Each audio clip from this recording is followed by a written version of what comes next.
আসসালামু আলাইকুম ওরহমতুল্লাহি ওবরাকাতু। প্রিয় দিনী ভাই এবং বোনেরা, দেশ এবং বিদেশ থেকে যারা আমাদেরকে দেখছেন, বাংলা নিউজ 24 এর আজকের এই মাহফিলে সবাইকে স্বাগত জানাচ্ছি।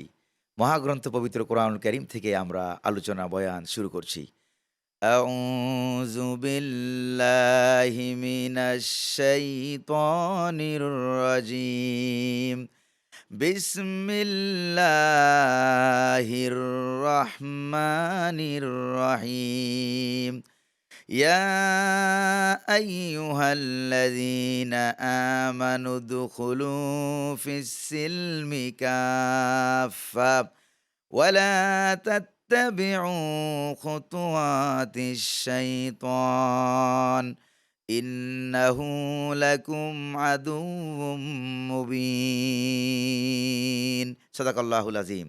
মহাগ্রন্থ পবিত্র কোরআনুল কারীমে আল্লাহ সুবহানাহু ওয়া তাআলা বলেছেন, হে বিশ্বাসীরা, তোমরা যারা ঈমান এনেছো, শোনো, উদখুলু ফিস-সিলমি কাফা, তোমরা দ্বীনের ভিতরে, ইসলামের ভিতরে পূর্ণাঙ্গভাবে প্রবেশ করো। পূর্ণাঙ্গভাবে ১৬ আনা দিন ইসলামের ভিতরে প্রবেশ করো। ওয়ালা তাত্তাবিউ খুতুওয়াতিশ শাইতান, শয়তানের পদাঙ্ক তোমরা অনুসরণ করো না।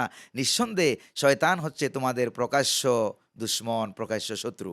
এই হলো তেলাওয়াতকৃত আয়াতের সরল তর্জমা অনুবাদ। প্রিয় দিনী ভাই এবং বোনেরা, সেই আয়াতের আলোকে আল্লাহ সুবহানাহু ওয়া তাআলা আমাদেরকে যে দিন দিয়েছেন, ইসলাম দিয়েছেন, আমরা বুঝতে পারি ইসলাম হচ্ছে কমপ্লিট কোড অফ লাইফ।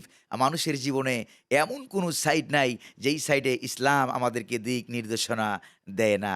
একজন খাঁটি মুসলিম হিসাবে আমাদের উচিত হলো জীবনের প্রত্যেকটি পরদে পরদে, প্রত্যেকটি কদমে কদমে দিন ইসলামের অনুসরণ করা।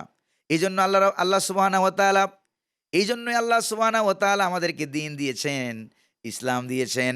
আর ইসলামের উপরেই তিনি আমাদেরকে ইসলামের উপরেই তিনি আমাদেরকে সৃষ্টি করেছেন। কারণ মানুষেরা যখন দুনিয়াতে জন্মগ্রহণ করে, সে দ্বীন ইসলামের উপরেই জন্মগ্রহণ করে। জোরে কোন সুবহানাল্লাহ। ইসলামের উপরেই, দ্বীনের উপরেই মানুষ জন্মগ্রহণ করে, অন্য কোনো ধর্মের উপরে মানুষ জন্মগ্রহণ করে না। এজন্য আল্লাহ সুবহানাহু ওয়া তাআলা বলেন, ফিতরাতুল্লাহিল্লাতী ফাতারান নাস আলাইহা। দ্বীন ইসলাম মানুষের একটা নেচার, মানুষের একটা স্বভাব। যেই নেচার, যে স্বভাব নিয়ে মানুষ জন্মগ্রহণ করে, সেটাই হলো মূলত ইসলাম, সেটাই মূলত দ্বীন। আর সেই ইসলাম কমপ্লিট কোড অফ লাইফ। সেই ইসলাম পূর্ণাঙ্গ। সেই ইসলামের ভিতরে এমন কোনো দিক নাই যেটা, যে ইসলামের ভিতরে আল্লাহ রাব্বুল আলামিন আমাদেরকে দিক নির্দেশনা দেন নাই। যেমন আপনি আর আমি যে জিনিসগুলিকে ধর্মীয় হিসাবে আমরা বলি, যেমন মনে করেন নামাজ, রোজা, হজ, যাকাত, তারপরে ইসলামিক অনুষ্ঠানাদি যা আছে সেগুলিকে আমরা ইসলামের অন্তর্ভুক্ত মনে করি। আবার কিছু কিছু জিনিস এরকম আছে, ওইগুলিকে আমরা দুনিয়াবি জিনিস হিসাবে অন্তর্ভুক্ত করি। যেমন মনে করেন আমার অর্থনীতি, আমার স্কুল, আমার কলেজ, আমার বিশ্ববিদ্যালয়, আমার মাদ্রাসা, তারপরে ব্যবসা বাণিজ্য, আমার অর্থনীতি, আমার রাজনীতি, আমার ইলেকশন, আমার নির্বাচন, যেগুলিকে আমরা ইসলাম এর বিরোধী মনে করি, যেগুলিতে আমরা মনে করি ইসলামের কোনো সাইট এগুলির ভিতরে নাই, এগুলি নিয়ে ইসলামের কোনো দিক নির্দেশনা নাই। অথচ দিন ইসলাম প্রমাণ করে, ইসলাম প্রমাণ করে, শরীয়ত প্রমাণ করে, কোরআন সুন্নাহ প্রমাণ করে, যেগুলিকে আমরা দুনিয়াবি বিষয় মনে করে ইসলাম থেকে আলাদা করে রেখে দেই, ওইগুলির কারণেও পরকালে হাশরের ময়দানে মানুষের জীবনে জান্নাত এবং জাহান্নামের ফয়সালা হয়ে যাবে। আল্লাহর নবীজি বলেছেন, সাবাতুন ইউজিল্লুহুমুল্লাহু ফি জিল্লিহি ইয়াউমা লা জিল্লা ইল্লা জিল্লু। রাওয়াহুল বুখারী। বুখারী শরীফে হাদিসখানা এসেছে, মুসলিম শরীফে হাদিসখানা আছে। হাদিসের অনেক কিতাবে হাদিসখানা এসেছে। আল্লাহর নবীজি বলেন, পরকালে হাশরের ময়দানে আল্লাহ রাব্বুল আলামিন ৭ শ্রেণীর মানুষকে আরশে আজিমের ছায়ার নিচে স্থান করে দিবেন। যেদিন আরশে আজিমের ছায়া ছাড়া কোনো ছায়া থাকবে না। সেদিন সূর্যটা অর্ধহাত উপরে এসে যাবে। গুনাহগারের মাথার মগজগুলো গলে গলে পড়তে থাকবে। হাসরের ময়দানে সারা পড়ে যাবে পানি আর পানি। ঐরকম একটা বিভীষিকাময় মুহূর্তে আল্লাহ রাব্বুল আলামিন আরশে আজিমের ছায়াতলে সর্বপ্রথম ৭ শ্রেণীর লোককে তিনি স্থান করে দিবেন। অন্যান্য হাদিসে আরও কয়েক শ্রেণীর কথা উল্লেখ করা হয়েছে। তার ভিতরে সর্বপ্রথম যাকে আল্লাহ পাক আরশে আজিমের ছায়া নিচে সর্বপ্রথম যেই শ্রেণীটিকে স্থান করে দিবেন, আশ্রয় দান করবেন, সেই শ্রেণীটা হচ্ছে ইমামুন আদিলুন, একজন ন্যায় পরায়ণ রাজনীতিবিদ। জোরে বলেন সুবহানাল্লাহ। একজন ন্যায়পরায়ণ ইসলামী রাজনীতিবিদ, ইমামুন আদিল যাকে বলা হয়েছে, আল্লাহ সুবহানাহু ওয়া তাআলা তার এই ন্যায় ইনসাফ ভিত্তিক ইসলাম ভিত্তিক রাজনীতি করার কারণে আল্লাহ সুবহানাহু ওয়া তাআলা পরকালে তাকে জান্নাত দান করবেন। প্রিয় ভাইরা আমার, নামাজ, রোজা, হজ, যাকাতের মাধ্যমে যেরকমভাবে জান্নাত এবং জাহান্নামের ফয়সালা হয়, ঠিক অনুরূপভাবে যেগুলিকে আমরা দুনিয়াবি বিষয় মনে করি, সেগুলির মাধ্যমেও জান্নাত এবং জাহান্নামের ফয়সালা হয়। এই জন্য আমরা দেখতে পাই নবী করিম সাল্লাল্লাহু আলাইহি ওয়াসাল্লাম মক্কা শরীফে তিনি ১৩টা বছর তিনি যাপন করলেন মক্কা শরীফে। আবু জাহেলের মার খেলেন, আবু লাহাবের মার খেলেন, অনেক কাফের বেদিনের মার খেলেন, সাহাবায়ে কেরাম মার খেলেন। তারা মক্কা শরীফে ইসলামী রাষ্ট্র তারা কি করতে পারেন নাই?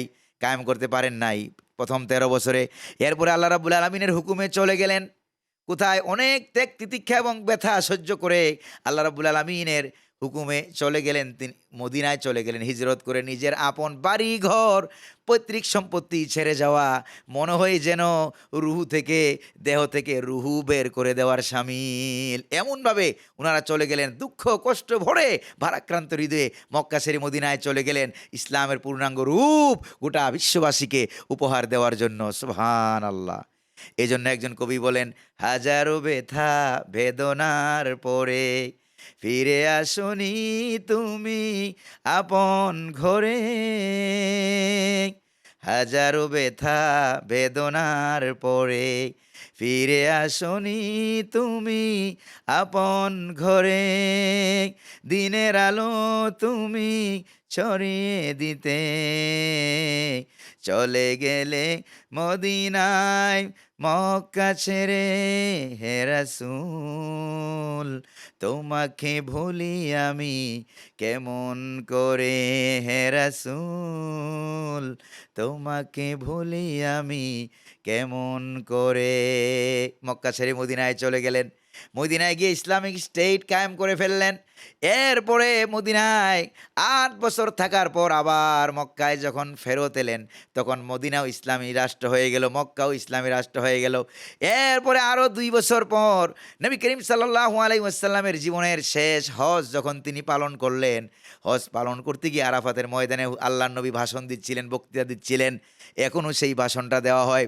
প্রিয় ভাইরা আমার, আল্লাহর নবী আরাফাতের ময়দানে যেই ভাষণ দিলেন, সেইখানে আল্লাহ নবীর কাছে আল্লাহ রাব্বুল আলামিন কুরআনুল কারীমের আয়াত নাজিল করে দিলেন, আল ইয়াউমা আকমালতু লাকুম দীনাকুম ওয়া আতমামতু আলাইকুম নি'মাতি ওয়া রাদিতু লাকুমুল ইসলাম দীনা। আল্লাহ রাব্বুল আলামিন সেই আয়াতের মধ্যে বললেন, আজকের এই দিনে দিনকে, ইসলামকে আমি সব দিক থেকে কমপ্লিট করে দিলাম। ইসলামের ভিতরে কোনো কমতিও নাই, ইসলামের ভিতরে কোনো ঘাটতিও নাই। আজীবন অন্য কোনো তন্ত্রমন্ত্র, মানব রচিত কোনো মতবাদের কাছে দিন ইসলাম কারো কাছে হাত পেতে থাকা লাগবে না, বরং অন্যান্য তন্ত্রমন্ত্র যা রয়েছে বিজ্ঞানীরা সহ দিনের কাছে, ইসলামের কাছে, কোরআন সুন্নাহর কাছে আজীবন হাত পেতে থাকে। সুবহানাল্লাহ।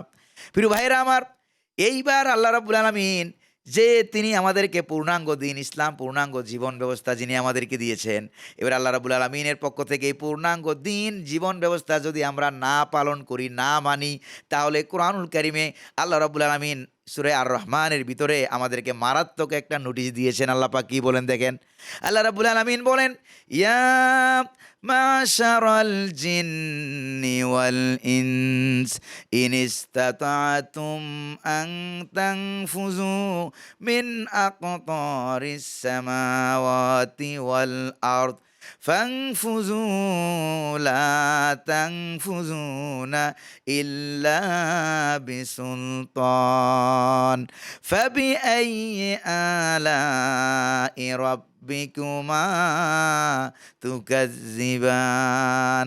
আল্লাহ পাক বলেন, হে দুনিয়ার মানুষেরা আর হে দুনিয়ার জিনেরা, আমার দেওয়া ইসলাম, আমার দেওয়া কোরআন, আমার দেওয়া জীবন ব্যবস্থা, শরীয়ত যদি ভালো না লাগে, তাহলে আমার দেওয়া আসমানের নিচ থেকে, আমার দেওয়া জমিনের উপর থেকে বেরিয়ে যা। আল্লাহ পাক কত বড় নোটিশ দিয়েছেন। আমার ইসলাম যদি ভালো না লাগে, আমার কোরআন যদি ভালো না লাগে, তাহলে আমার দেওয়া আসমানের নিচ থেকে, আমার দেওয়া জমিনের উপর থেকে বেরিয়ে যা। বেরিয়ে যেতে পারবা না। ফাংফুজু, বেরিয়ে যা। লা তাংফুজুনা ইল্লা বিসুলতান। আল্লাহ পাক বলেন, আকাশ দিয়া আর জমিন দিয়া এমনভাবে প্যাকেট করে দিয়েছি, আমার এরিয়া থেকে, রাজত্ব থেকে বেরিয়ে যাওয়ার ক্ষমতা দুনিয়ার কোনো মানুষের নাই। প্রিয় ভাইরা আমার, এই জন্য আমি যে জামাটা পরেছি, জামার এক হাত যদি আমি পরতাম, আরেক হাত না পরতাম, কেউ বলতো পাগল, কেউ বলতো মাথার স্ক্রু ঢিলা ঢিলা আছে। ওই অনুরূপভাবে ইসলামের এক হাত যে পড়ে, আরেক হাত যে পড়ে না, ইসলামের একটা বিধান মানে আরেক বিধান মানে না, তার ব্যাপারে তো সেম কথাটা বলা উচিত। কেউ বলতো হয়তো হাফ মেন্টেল, কেউ বলতো ফুল মেন্টেল, আবার কেউ বলতো সে লোকটা পাগল, কেউ বলতো মাথার স্ক্রু ঢিলা আছে। এই জন্য প্রিয় ভাইরা, দিনী ভাই এবং বোনেরা, যারা ইসলামের এক সাইড মানেন আর এক সাইড মানেন না, তাদের কাছে আমি এই দৃষ্টান্তটা, এই উদাহরণটা, এক্সাম্পলটা আমি আপনাদের কাছে ছেড়ে দিলাম। একটু চিন্তা করবেন, আমার জীবনে পা থেকে শুরু করে নিয়ে মাথা পর্যন্ত 16 আনা যে আল্লাহ পাক আমার সৃষ্টি করলেন, চুল থেকে নিয়ে পায়ের নখ পর্যন্ত, এখানে দুনিয়ার কোনো মানুষের কোনো অবদান নাই। ঠিক অনুরূপভাবে আমরা যেন আল্লাহ পাকের 16 আনা গোলাম হতে পারি, যেহেতু তিনি 16 আনা সৃষ্টি করেছেন। সব যেহেতু তার, সৃষ্টিও চলবে যেহেতু তার, এই জন্য হুকুম, মাহকাম, বিধিবিধান সব মানব আল্লাহ সুবহানাহু ওয়া তাআলার। আল্লাহ যেন আমাদেরকে মাহে রমজানের শিক্ষা গ্রহণ করে, দিন ইসলামের শিক্ষা গ্রহণ করে, এগুলি পরিপূর্ণভাবে ইসলামকে পালন করার তৌফিক দান করে। সকলে বলি আমিন। ওয়াসসালামু আলাইকুম ওয়া রাহমাতুল্লাহি ওয়া বারাকাতুহু।